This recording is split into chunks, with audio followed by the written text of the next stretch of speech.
With that, Keith, we will ask you a little bit about Mickey Moniak. He is the Phillies' number one overall pick in the draft. His name kind of came out of nowhere over the last couple of weeks. I'm sure you guys had a beat on him, but tell us a little bit about what you know about Mickey Moniak, other than he has a great baseball name. Yeah, he does have a great baseball name. I actually flew to California about 3 weeks ago just to go see him one more time because at that point it became clear he was at least on the short list for the first overall pick. I don't think anyone knew for sure who they were taking. I don't think the Phillies knew for sure who they were taking until maybe 24, 48 hours ago. He is a high school player. He's center fielder. He can run. People really believe he can hit. It's tough to evaluate for a high school kid, what we call the hit tool. But there's a pretty strong consensus that this kid can hit. His swing is very short. It's very direct. He likes to hit, and I mean that in a sort of a technical sense that he's pretty aggressive early in the count. He sees something he can hit, he's going right after it. The question on him is power. I don't see much, there's no present power. I don't see a lot of future power. I know Johnny Alvarez said he thought 15 to 20 home runs. That's a pretty big swing overhaul if you think he's going to get to that. He's a good-sized kid, but that swing is not at all well-suited to power. You're taking him because you see a guy who's going to stay in the middle of the field, hit for a high average, get on base, add some value as a base stealer. My question to kind of pick your brain, Keith, is here's a kid from high school, and we know what goes into the decision between we're going to take a high school kid over a polished college kid. Is it, the preference of the organization? Like, how do you differentiate this high school kid is better than this kid who's playing college baseball? What is that conversation like in a front office? Well, and it depends on where you're drafting and how much you want to spend. The big thing in this draft system now is the Phillies had, I think, about $9.25 was the assigned dollar value to that pick. They're probably going to sign Mickey Moniak for, let's say, about $3 million less than that. I've heard some different numbers, but let's estimate it $3 million. The way the system works now, they get to turn around and give that $3 million as sort of overslot, extra money to later picks. They came back, they took Kevin Dowdy, right-hander from Santa Barbara, another high school kid with really good breaking ball. They're going to pay him well more than the slot figure for pick 42, which is where they selected him. Most teams would tell you they just would rather take the best player available, and they don't care if it's college or high school. But the big difference between the two is a good college player, we're talking top couple rounds here, gets to the big leagues within 2 years. Often within 1 year. Kyle Schwarber and Michael Conforto were in the big leagues in a year. Trey Turner was in the big leagues a little more than that. I mean, these guys, the good college players tend to move really quickly, whereas even the best high school players, you're probably looking at 3 years. You could easily be looking at 4 to 5, and there's nothing wrong with a high school player who takes 4 or 5 years to get there. So a lot of it really depends on how much patience you have, how long you're able to wait. Phillies could take a high school player. Matt Klentak, Andy McPhail are not going anywhere. If you're a GM on the hot seat, you need to show some results sooner, you're probably more inclined to take the college player. Keith Law's with us, ESPN.com. And Keith, typically you just mentioned the timeline for some of these guys. Has that changed at all over the last couple of years? It seems like the game is getting younger and that guys are getting to the show, if you will, a little quicker. Are teams more inclined to rush these guys, although there was a lot of rules about the clocks and, not starting their clocks. So it seems like a very interesting way that these teams have to handle these younger players. They might want them up earlier, but some of the rules suggest that you can't get them up here because of that. I guess it, again, depends on where your organization is in terms of wins and losses. Yes, that's exactly right. Now, look at the Astros right now. They're probably a playoff contender, not off to a great start. Their first pick last year, second overall, Alex Bregman, is destroying Double-A. Any listeners near a computer, go look at what Alex Bregman is doing to the Texas League right now. It's comical. If they were in first place or a game out, he'd be up. I think they wouldn't even think twice about bringing him up because he can come in and play third base for them where they're getting no production.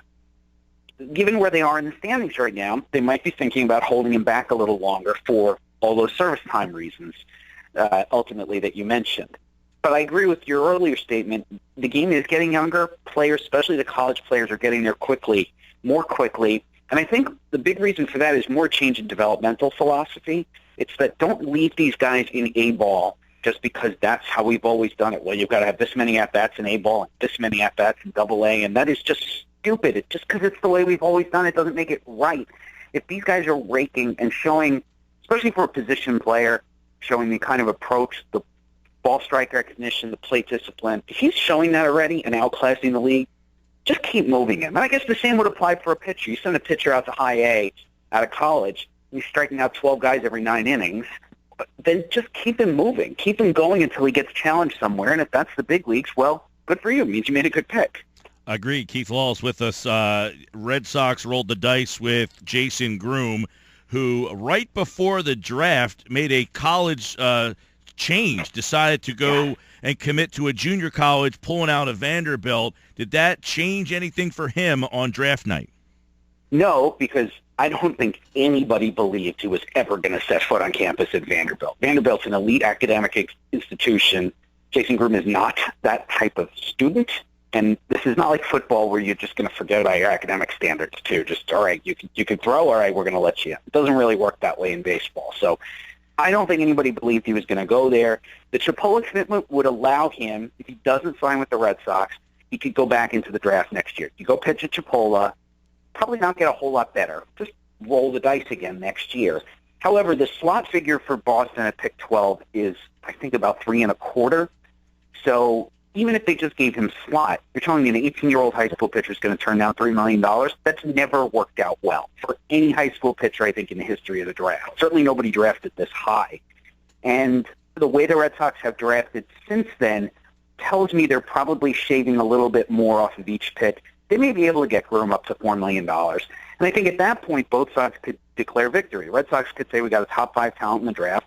And Groom, who was supposedly looking for $5 million or $6 million, I don't really know what the number was, but you walk away with $4 million in one of the top, say, 5 or 6 bonuses in the whole draft class, that's a good outcome. And he'd be an absolute fool to walk away from it. Keith Law's with us here. I want to go back to Moniak for a second, and the Phillies taking him number 1. Do you concur? Do you agree with that pick? Are you saying, man, I would have gone another way, or is that, you know what, there wasn't a standout number 1, they made a fine decision? Or was this one of these new, like you're kind of explaining that sometimes you don't take the best player, you take a guy that you can pay less, so you can get another good player in that next round because you can offer that guy more money? I think the second thing you said is the best explanation. The guy who was number 1 on my board was Corey Ray, outfielder at Louisville. He went 5th. So clearly the Phillies could have signed him for whatever they gave Moniak. Ray was going to take the same amount of money, or maybe less. They might have had more to spend later. So I would definitely interpret it that they liked Moniak as a prospect more than they liked Corey Ray. I saw both players more than once. I like Ray as a prospect better than Moniak, not just because he's a college player, but it helps. I think Corey Ray is one of those guys who could zip through the minors and get to the big leagues in 15 months. That said, this is not one of those drafts where I'm going to tell you they're wrong and I'm right. I've done that in drafts, and I'm not always right. But sometimes I think the differences between the players at the top are pretty stark. The year that Jameson Taillon and Manny Machado were both in the draft, I really argued for Machado. It was nothing against Taillon. I thought was the best pitcher in the draft class, but I thought Machado had a chance to be a really good defensive shortstop who'd hit and hit for power. That was the situation where I said, Pittsburgh got a good player, but I think they made the wrong move. This is a situation with the Phillies here. That I think they got a good player. It's not my choice. Wouldn't have been my choice, but I think they did just fine. Let me ask you this, okay? You got Moniak, who hit, 476, not a lot of power, got great speed, apparently a great center fielder defensively. Yep. In the 3rd round, they take a guy, Cole Strobe, he's a shortstop, who hits 437 with 14 home runs. What is the difference between a guy hitting 437 in high school that another guy hitting 40 points higher gets to be number 1 overall, and this guy's in the 3rd round? Are these just guess? Obviously, it's a lot of guessing, but what stands out about maybe Moniak that this kid whose numbers are very comparable is in the 3rd round?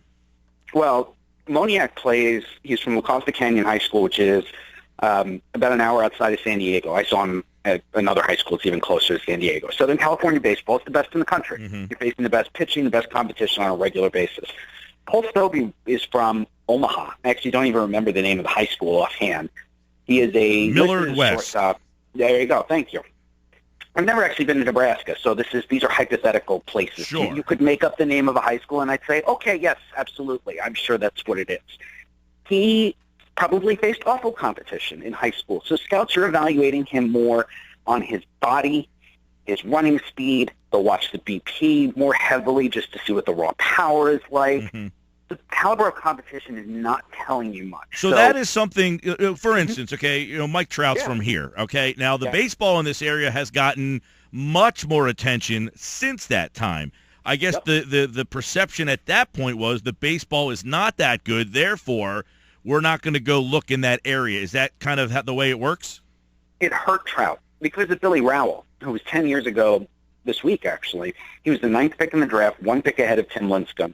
Orioles took him, third baseman out of your general area. It wasn't Millville, but and he stunk. He was horrible from the get-go. He could not hit. And so all of a sudden, teams were saying, God, maybe how do we whiff on a hit tool that bad? This kid hit in high school.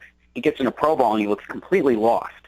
And that was one of the factors that hurt Trout in his draft year 3 years later, where Trout, again, looked like he could really hit. He raked against against the local competition, and people said, well, now we know this competition isn't very good, right? Maybe we're just missing out on, maybe we're overrating Trout because he's raking against bad pitching, and that affects kids really in like 3/4 of the country. Outside of Georgia, Florida, Texas, California, you can run into some pretty bad high school baseball. I see a lot of it as part of my job, and you end up just evaluating off the tools, off of physical ability, and of course you want to talk to a kid, learn about a kid's character. But what he does in the games, unless he does something really awful, usually doesn't tell you as much as it would for college or for high school played in a better area. Yeah, it's interesting. So basically an area's reputation can hurt and help a player get drafted. Mm-hmm. Yeah. And you know what else hurts is, two other things. One is weather, obviously, which happened in Trout's year. It rained all the time. It's hard to see. And also the way that scouting is not an efficient process by any means. These guys are flying back and forth across the country all the time, but you can go to California for 10 days and never run out of guys to see. You can do that in Florida. When you come up to see Jason Groom, Ian Anderson, who was the 3rd pick from up in Albany, who I never even got to see because the kid only pitched 4 official games, I think, the whole spring. Oddly enough, I've actually seen that guy pitch. That's amazing. You've seen a guy in this draft who I have not. I saw him 1 inning last summer. To me, that doesn't even count. But the problem is then, if you're a scout, you're saying, do I make one trip at that cost to see one player, or do I go to Texas and spend 5 days there and maybe see 6 or 7 guys, because often you'll be able to match them up against each other. And I think that bias does hurt kids in cold weather regions, especially once you get out of the first round. The slightly less famous guys are the ones who might slip through the cracks a little bit. Yeah, for those out there, the Anderson kid, he's from Clifton Park, New York, up there, and he pitched in the Babe Ruth World Series. I coached in the Babe Ruth World Series, there you go. And they were in that series. And there's a lot of good baseball. It's starting, and I guess as you mentioned, Trout. Matt Caesar's also from this area. He's a guy who didn't get drafted really high, but went to college. There's a lot of different ways to get there. High school, college, and as Keith, I guess the moral of this story is it is a very inexact science, and just because you have the number 1 pick, it doesn't really, much like football and basketball, the expectations are super high, probably shouldn't be in that same stratosphere with baseball. No, I agree. The number 1 pick is your best chance to get the best player, but I would say it's only the best player maybe half the time, maybe even a little less. Even when they do get the best, when the first pick turns out to be a really good player, he's not always the best player in the draft class. Steven Strasburg was the first pick in his draft class, but Mike Trout has actually been the better player so far. And that's not, I don't think the Nats would ever say they were unhappy with the pick. And I think that's a better way for Phillies fans to look at it. Don't say this is bad unless we got the best player. It's more of, did we get a really good player? Yes, I think you did. And did we save enough money to do something interesting over slot at the 2nd round pick and at the 3rd round pick, which so far it looks like that's what they've done. Trout and Harper would be a good outfield, just saying. How about that? Keith Law. What if they'd done that? That would be unbelievable. Thanks, buddy, for jumping on short notice. I appreciate it. Yeah, my pleasure.